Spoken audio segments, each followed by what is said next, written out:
Good morning, everyone. Thank you for joining us. We're going to give it a few more minutes so everyone who has RSVP can log on, and then we'll get started.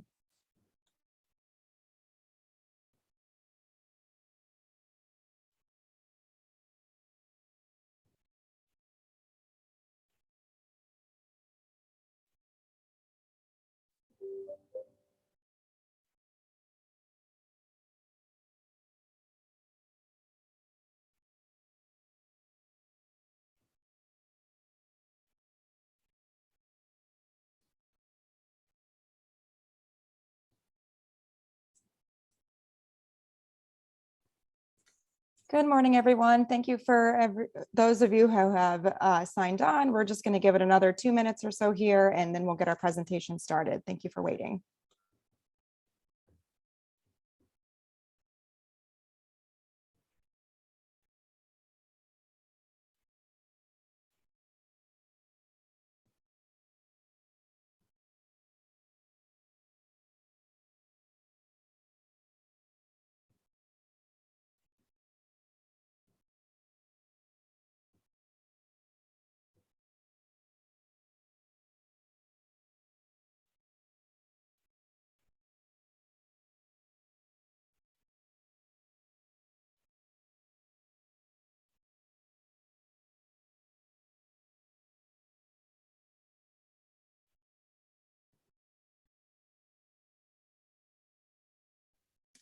Good morning. We're going to give it another 60 seconds, then we'll get started. Thank you for joining us, and stay tuned.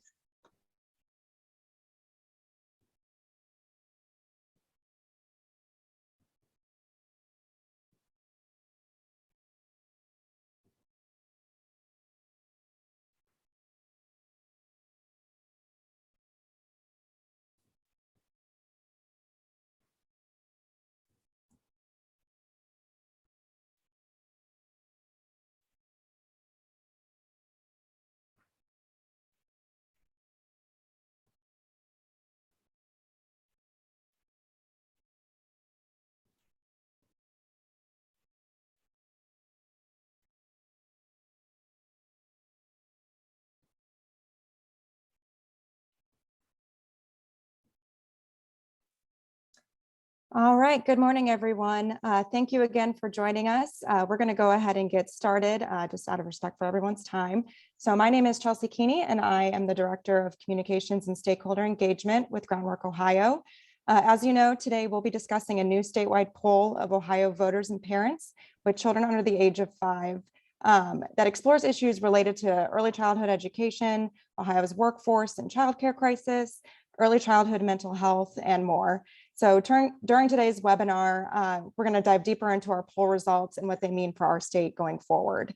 Our poll was released on December 7th and, as I mentioned, was commissioned by Groundwork Ohio and conducted by Public Opinion Strategies, one of the nation's leading public opinion research firms. Today, you're going to hear from Shannon Jones, President and CEO of Groundwork Ohio, and Neil Newhouse, a partner and co-founder of Public Opinion Strategies. For those who are unfamiliar with Neil and his work, Neil is Neil is a co-founder of Public Opinion Strategies, and his public opinion research firm has been described by the New York Times as one of the nation's leading Republican polling companies in the country. Neil has worked in public opinion research for more than 35 years, and he has helped elect dozens of members of Congress, US senators, and governors. So before I turn things over to our speakers, I do want to mention, as was provided in the chat, we are recording today's webinar session, so that way we can share a recording with you all later. And at the end of our webinar, we will have time to take 3 or 4 audience questions. To submit your questions, you can use our chat feature. Please feel free to ask a question at any time during this webinar. We'll be monitoring those questions, and we'll bring them to our speakers at the end of the discussion. So now I would like to hand things over to Shannon Jones, President and CEO of Groundwork Ohio. Shannon? Good morning, everyone, and thank you, Chelsea.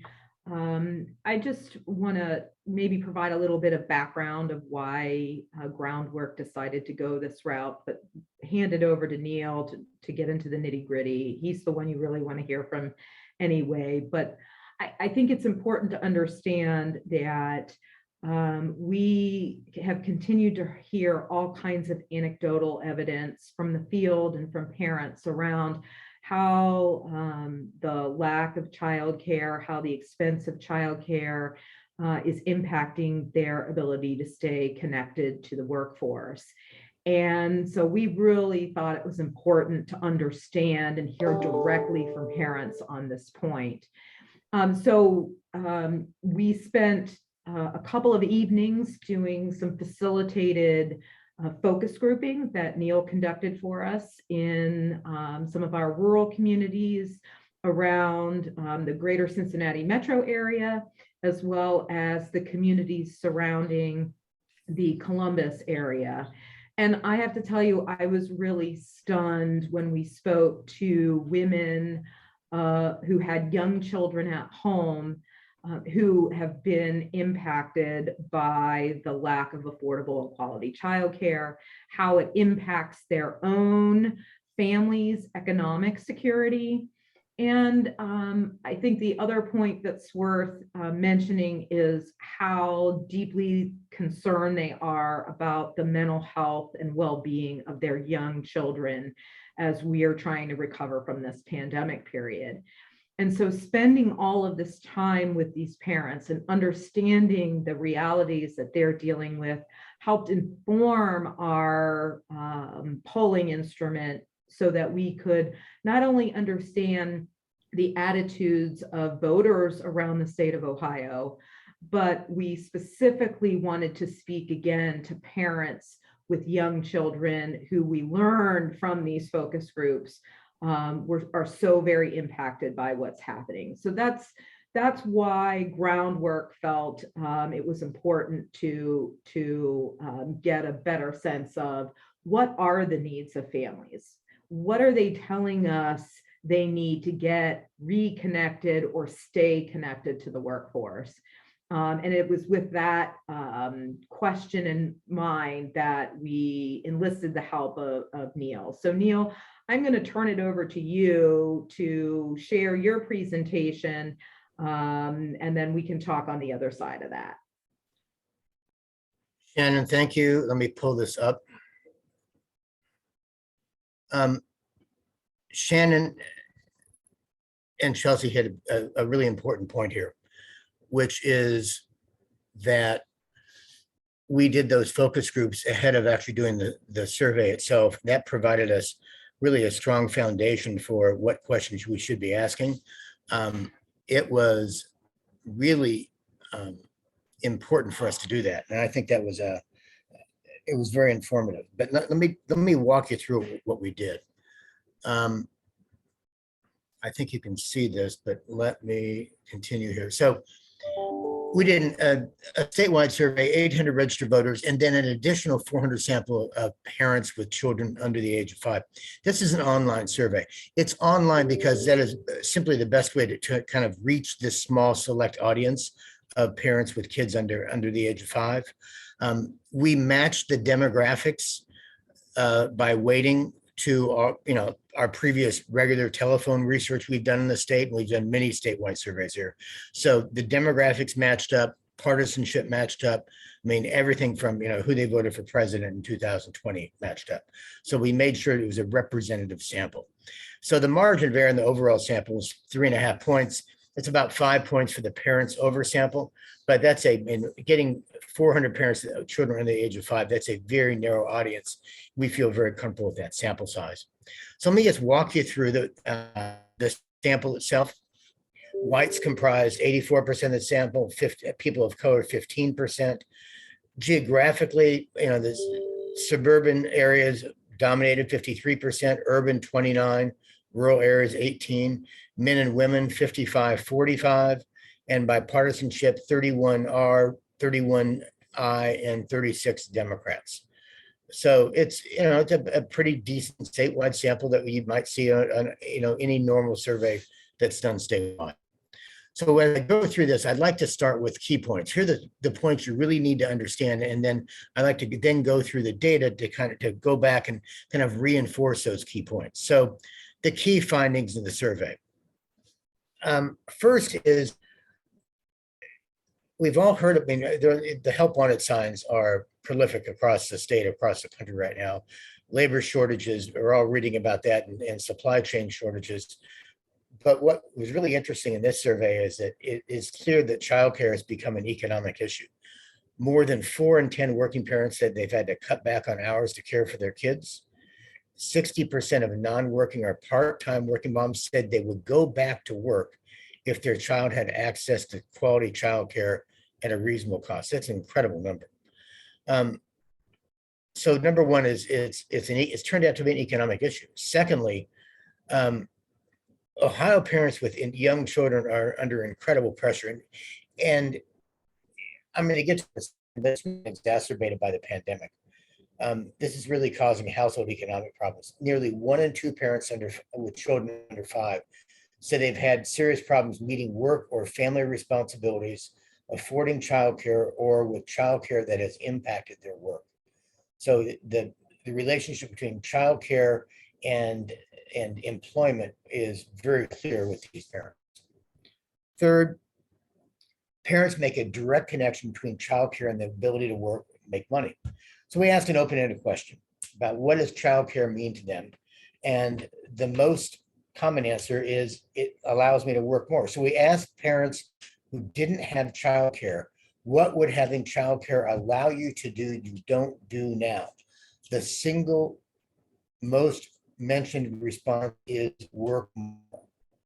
And then we get the same response. We ask among parents who do have childcare, what does having childcare allow you to do you wouldn't be able to do otherwise? Work more. It's so strongly tied to the economy and to employment that it's the data is very clear that direction.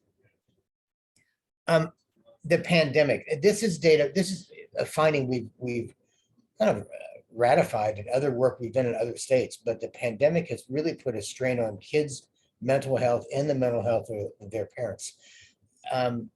We see this kind of extrapolating into schools as well. It's as if the pandemic was a tipping point for families, tipping point for schools, and just when we sat through those focus groups, it was eye-opening that how depressing some of these women's stories were about their own mental health and about trying to make ends meet given the pressures on their families. Point number 5 here is that when we ask how should the state's education budget be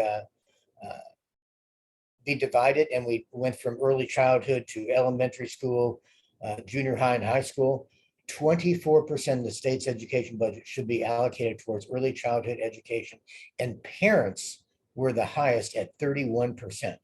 Even strong Republicans, or conservative Republicans, the most conservative voters in the state, believe Ohio should spend much more on early childhood education. The expense of childcare always comes up when we do surveys or focus groups like this. All Ohioans say childcare is expensive where they live, and that was really across the board. Parents were actually a little bit less likely to say it's expensive than other voters. When you talk about early childhood education as a political issue, a majority of parents strongly agree that funding for early childhood education would be a top factor when voting for a political candidate, and 48% of parents strongly agree they'd be willing to call or write an elected official to voice their support for more funding. So it's clear that voters are willing to back up their sentiments on this issue with taking action. So let me walk you through now the data. Let's see. We asked a question thinking about the coronavirus pandemic that the country has been dealing with the past 18 months or so. How much stress do you believe this has put on you and your family? 81% of all voters in the state say it's either put a lot or some pressure. Parents, it's 86%, with 36% saying it's put a lot of pressure on myself and my family. I mean, that's 9 out of 10 parents say this has caused stress for them, and 1/3 saying a lot of stress. Then you ask specifically about the kids, et cetera, and mental health. On the left-hand side of the page here, the coronavirus pandemic has put a strain on the mental health of kids here in the state, 87-9, with 47% say strongly. Has put a strain on mental health of parents of kids under 18, 87-9, almost identical numbers, really. And then I'm worried about the mental or emotional health of my child or children. 69% agree with that. 69% of parents agree with that. 31% strongly. So nearly 70% of parents say I'm worried about the mental or emotional health of my child or children. So when we ask, okay, how important are each of the following issues? And we gave them the top issues facing the state. So top issues are getting coronavirus pandemic under control, 56% rated it extremely important. Getting Ohioans back to work, 55, controlling the cost of healthcare, 54, improving the quality of public education, reducing the tax burden, making sure children get a good, strong start through early childhood education programs, increasing funding for mental health issues, helping provide childcare for working parents of young children. So you see, our issues are, somewhat at the bottom here among all voters. But then when you segment the electorate and just look at parents with children under 5, look what comes out on top. Public education, 60%, early childhood issues, 59%. That gives you an idea of the priorities are significantly different among parents with children under 5 than they are among all voters in the state. So then we turn to early childhood learning and childcare. Agree or disagree? Early childhood learning, that is before kids go to kindergarten, is the most important educational experience of a child's life. 74% agree, 34% strongly agree. But 3/4 of Ohioans agree that early childhood learning is the most important educational experience of a child's life. And yet they think it's expensive. Do you believe that childcare in your local area is relatively inexpensive, 20%, or expensive, 80%? That's among all voters. Parents are a little bit less likely to, but still 75% of parents say it's expensive. Now we get to that's the survey, the stuff that really is eye-popping and I think makes news, actually. More than 4 in 10 working parents in Ohio said they have cut back their hours in their last few months to care for their children. And look at these numbers among women. More than half of women, 51% of moms, say they have cut back their hours to at work because of childcare issues. 51-49. 40% of Ohio parents with young children say recent issues with childcare have impacted their jobs, caused them to miss work, leave early, or lose focus. So it's 37%. 35% say over the last few months, they've had their household has faced serious problems meeting both work and family responsibilities. 1/4 of parents say in the last months they've had serious problems affording childcare. 60% of non-working and part-time moms in Ohio said they would go back to work if they had access to quality childcare at a reasonable cost. 60%, 41% say yes, strongly agree that I would go back to work. 23% have no opinion. Just 17% say they disagree with that statement. 60% say they would go back to work if their child had access to quality care at a reasonable cost.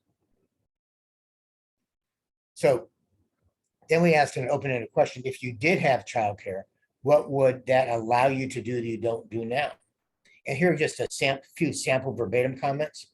My partner and I would both be able to work. I'd be able to work uninterrupted as a woman from Franklin. I would allow my wife to find full-time work and help pay off debt accrued from COVID-19 and medical bills from Hamilton County. Have a job to be able to afford to get out of poverty, give my children a better life and opportunities than I had. Get a full-time job or complete my degree sooner.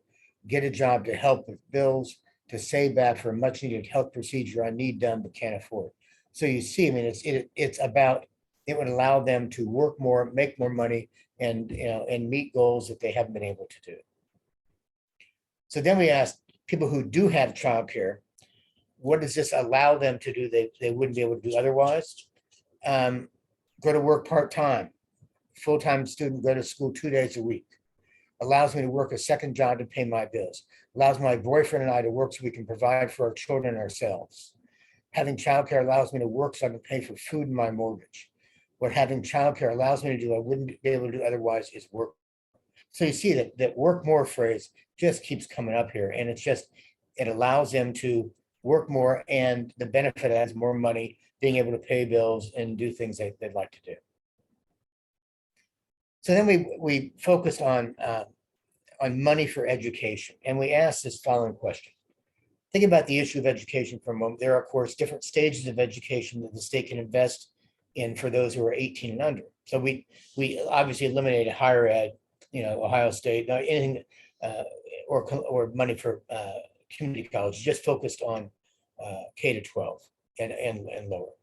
Early child, if you had $100 to invest across the following 4 stages of education, how would you do it? Early childhood education, ages 0 to 5, grade school, kindergarten to 5th, junior high, middle school, 6th to 8th, and high school, 9 to 12. You can invest the money however you like, but it must invest all $100.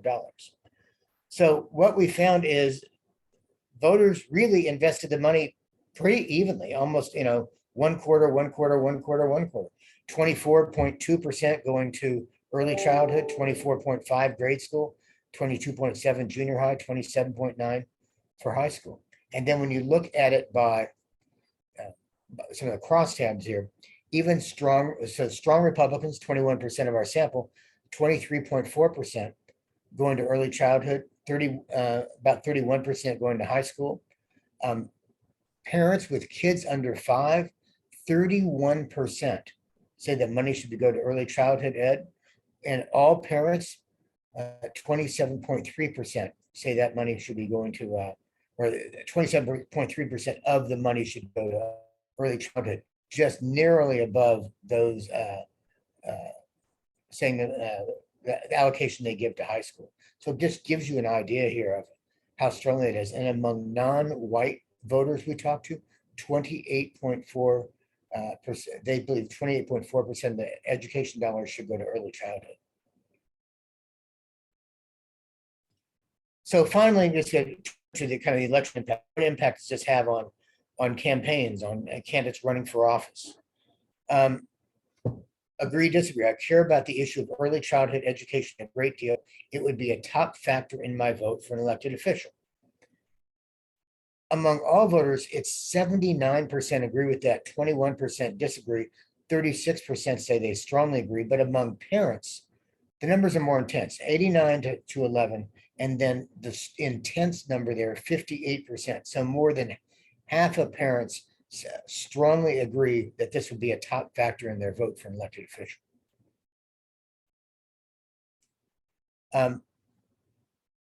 I care about the issue of early childhood education a great deal and be willing to write a letter or call my representative about this issue.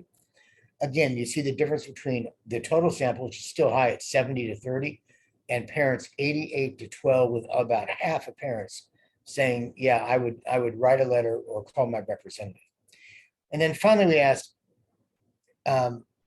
what message would you want to send to legislators about the amount the state is spending on early childhood education? So we have, again, sample verbatims here. Let me walk through a little bit of this. Early childhood education is a foundation as follows. It's disgraceful that educated adult politicians don't understand that. Set children up for success, help break generational curses, do the right thing by citizens. From an independent from Hamilton County. With technology advancing so fast in our economy today, children need to know the basics before kindergarten. Early childhood education, early education is a must, and those children need computers to begin early stages of how they work. That's from a strong Republican from Claremont County. The amount we're spending on our youngest children is pitiful and will affect their ability to learn for the rest of their educational careers. Early childhood learning should be a top priority in the education budget. That's strong Republican, Lake County. Early childhood education covers the formative years, sets a foundation for your entire education. If a child falls behind in the early years, it's incredibly hard to catch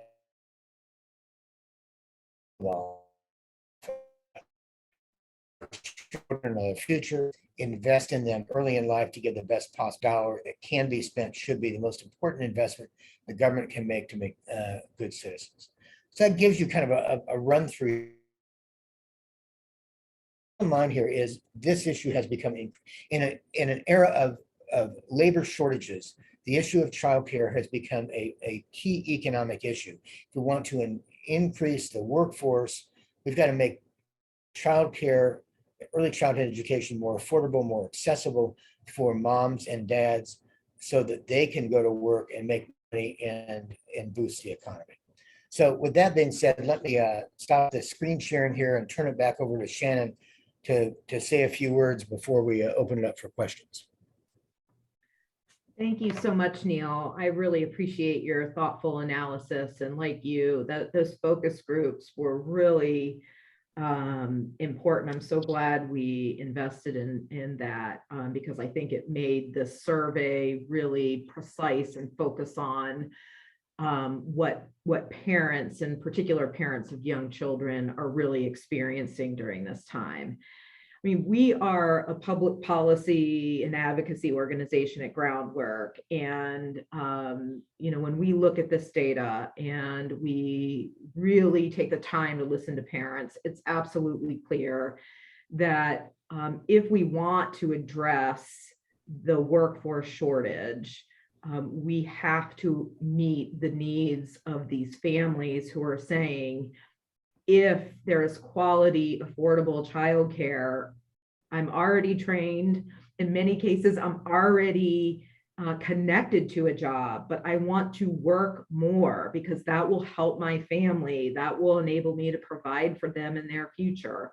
That was just all over the place. So, we know that this has to be a part of our state strategy to fully recover, to allow every family, every child to fully recover from the COVID-19 pandemic. When you really get into these numbers as it relates to women, when 60% of the moms with children under the age of 5 are telling us they would either get back into the workforce or that they would work more hours. We don't have to reinvent the wheel here. We need to just focus on that which parents who are also the trained workforce are telling us that they need to be successful in their life. And I think it's equally as important to understand that they really value the early childhood experiences that their kids are getting in this childcare setting.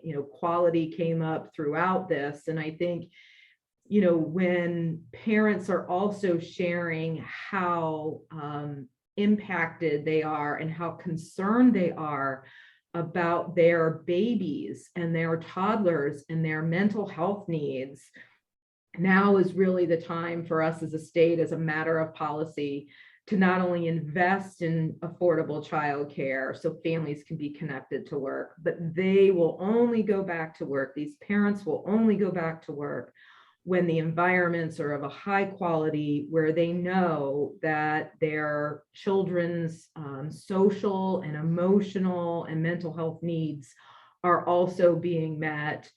Giving them the confidence and the security to be able to and predictability to be able to stay connected with the workforce. So, Neil, you said it exactly right. The phrase "work more" just was everywhere throughout the focus groups and the surveys, and so I think that message is really clear.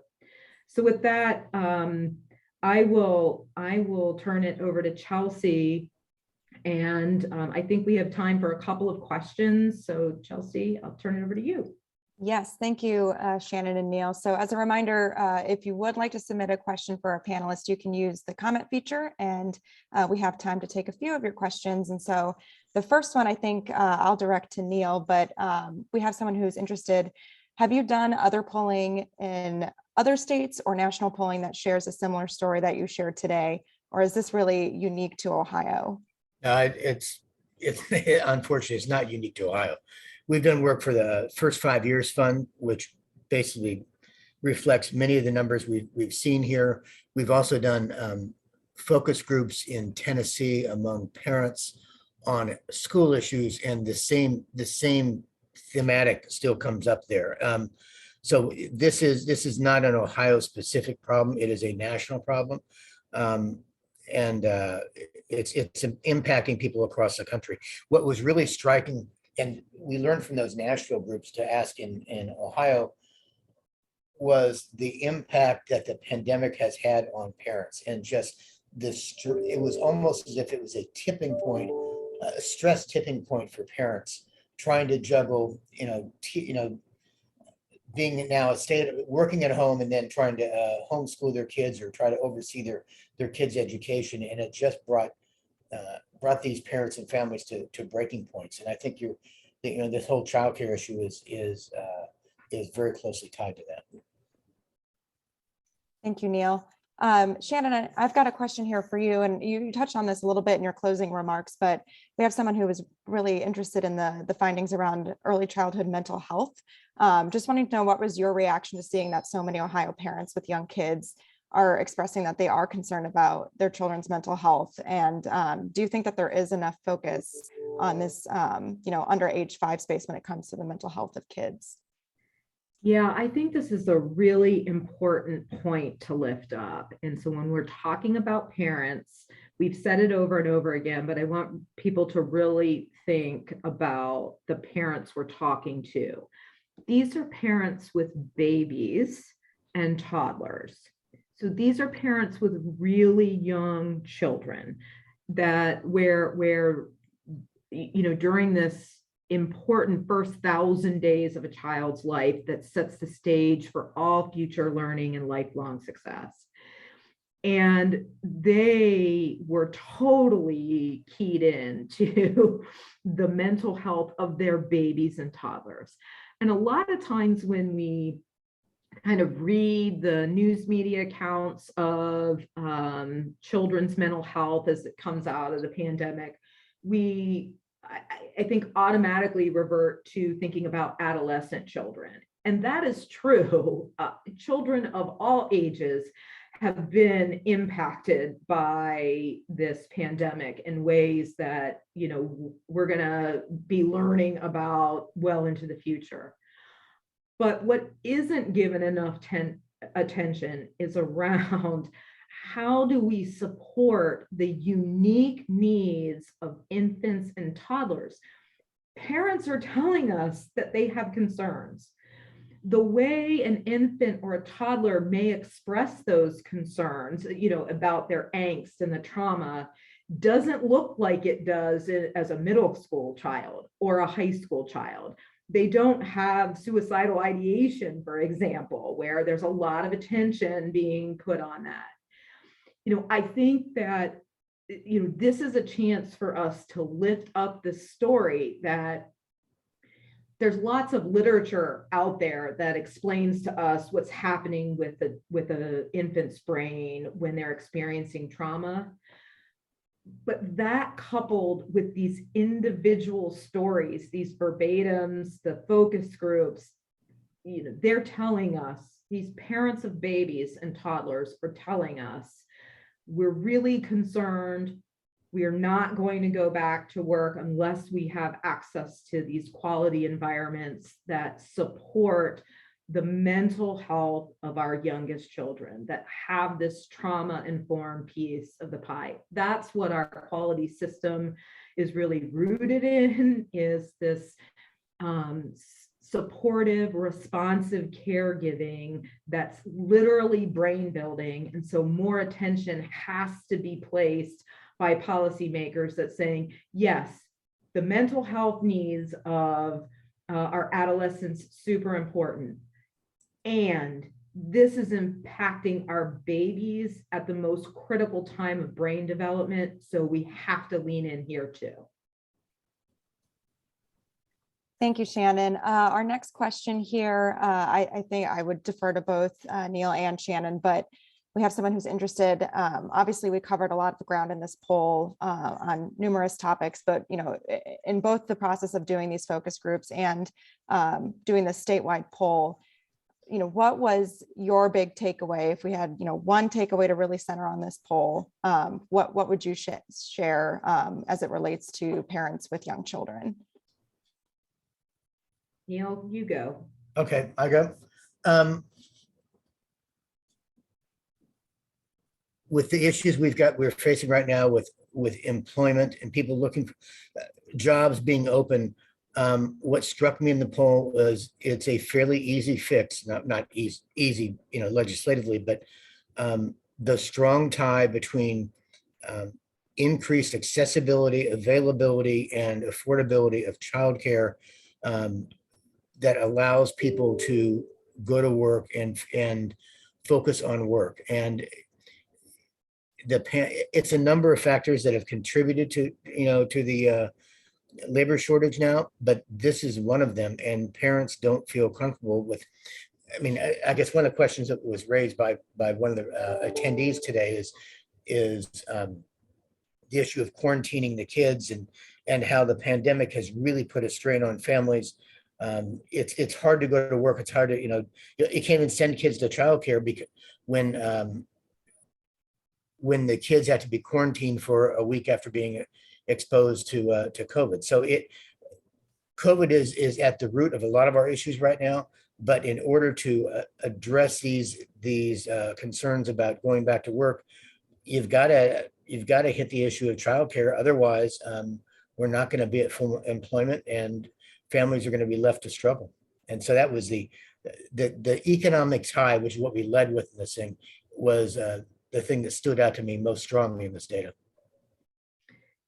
Yeah, and I would certainly echo that, and I would go just one step farther when you look in the crosstabs as it relates to moms, where everything that Neil said was really intensified and increased as it relates to moms of our infants and toddlers.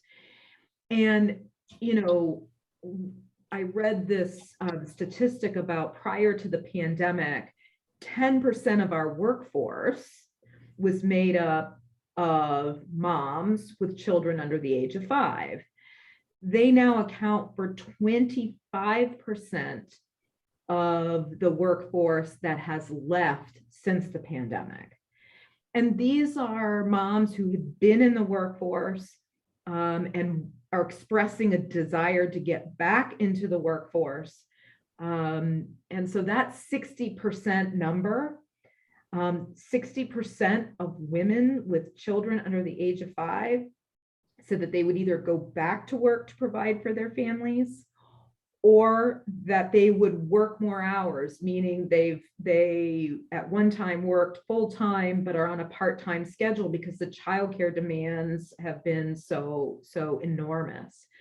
And so, yes, it's an economic issue, but this is an issue that with even greater intensity is impacting our working moms of young children.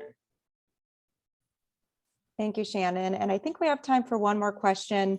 I've actually seen this pop up a few times, so I'm going to try to combine several questions into one, but it really gets to the heart of, folks are really interested in, what do we do to help get this information out there? How do we promote this research? How do we engage with parents? And how do we, keep this conversation going in our communities and with legislators? So Shannon, I will kick it off to you first.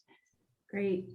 So I think we have to encourage parents to use their voice. When we ask them the questions and we take the time to listen to them, they tell us what they need. And so I think those folks who work with parents can help support them in communicating with their legislators, simply asking them to do that, to participate in the democratic process. I mean, we saw in this poll that they are highly motivated to do that. And so we just need folks to do that. The other thing is that it strikes me as we talked to lots of folks in the business community and organizations that represent businesses. And I think that there is a disconnect between leadership in large organizations, whether they're associations or the corporations themselves. And I would really encourage those business leaders who are on this call, or those who work with business leaders, encourage them to have conversations with their employees and ask them, what are their concerns? What do they need to be successful? Because if they're asked, they will tell us. And we really need to think about how we can engage our business partners in this conversation. It is their workforce that they desire. It is their workforce that is leaving. It is their workforce that is strapped. Having them engage in a different kind of dialogue with their employees, and in particular with their female employees who have young children, to understand what they're going through, what they're experiencing. Not only should we have parents themselves expressing their voice to our politicians, but the business community needs to do the same. So I would encourage them to talk to their employees about this. Well, and Chelsea, let me chime in here for a second. I think, Shannon, that point's really interesting and a good one. We're asking these moms who are already strung out in terms of dividing their time between work and their kids and their family, to then spend some extra time communicating with their legislators. That would be obviously a good thing. They say they'd be willing to do it, but that's a high bar to hit. I think the approach of them going to their employers and employers taking their message to members of the legislature, and employers may represent 100 people rather than just 2. And so I think that makes a heck of a lot of sense, and that may be a good direction, more easily reachable and have a significant impact on the legislature. And Chelsea, I think, underscoring that point in having, if you are an employee or you're trying to be reconnected to the workforce, having that conversation with your employer is really smart. But I would also add that, we'll be sharing this recording. We certainly will be sharing Neil's slides and his polling memo. We have a great landing page on our website with all of these resources, and we would encourage people to share them. That's why we take the time to do this, so that you're armed with the information you need to talk to your employer, to talk to your employees, to talk with your families that you're serving. And that's what we want to do, is to be able to provide these resources that you can be sharing with your networks of folks as well. Yes, thank you, Shannon. To that point, I also wanted to add, I was going to say, as for folks who are here on this webinar today who are really interested in sharing these findings, in addition to everything that Shannon shared, we'll also be sharing a toolkit with social media resources. I know that social media is just one of many ways in which you can, help spread the word, but hopefully that'll help make the process of, getting the word out on this research a little bit easier for folks. But with that, I do want to thank Shannon and Neil for their time today and for this excellent discussion, and to everybody who showed their interest and engaged in the comment section throughout the webinar. We really value your input and your participation in this process. Again, as Shannon mentioned, all of these results are publicly available online. If you go to the Groundwork website, you'll see it in the chat there, and we will be sharing an email out to all of our everyone who attended today, those resources that we mentioned on the call. So thank you again, and I hope everybody has a wonderful rest of your day.